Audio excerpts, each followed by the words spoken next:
ها مرة ده وصل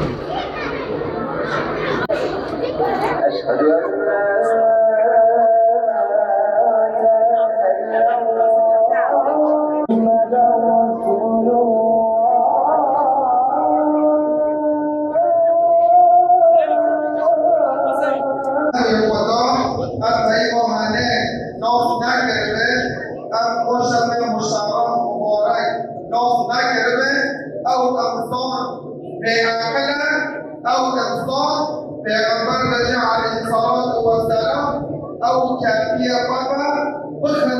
بسم الله الرحمن الرحيم قد أفلح المؤمنون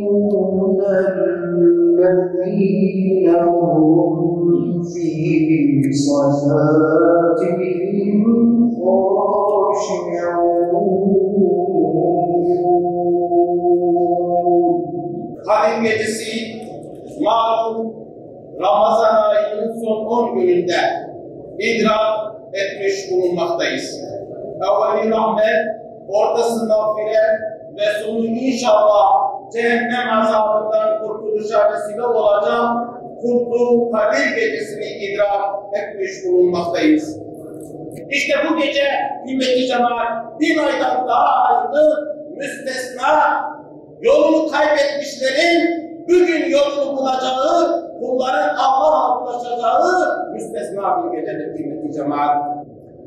Ey dualara icabet eden, bize şahlarımızdan daha yakın olan, esirgeyen, bağışlayan, lütfeden Yüce Allah'ım, eylerini ve gökleri yoktan var eden, gizli açık her şeyi hakkıyla bilen, mülkün, saltanatın ve oturmalıkların sahibi, gözden uzak, gönle yakın her şeye kadir olan Yüce Allah'ım, biz ancak sana ibadet eder ve ancak senden yardım dileriz. Ey Kur'an'ımızın, evvel hoşan eyledik kırız, abhatine bender gayete, ya Rabbi bana duayı emdikim, وأن دعاء الدري عرفي ودعاء أوزاي الله جعلنا نسجد يوم بتراه يا ربي يا رب المسلمين لتمام الحياة الإسلام الدنيا المسلمين يا رب أعرف عليك أفراد يا ربي يا رب دعاء خلاص يا ربي يا رب تشهيد مقبول يا ربي يا رب تشهيد بركة محروم لك يا ربي يا رب وشهادة بالسبب عفو يا ربي آمين الحمد لله رب العالمين الفاتحة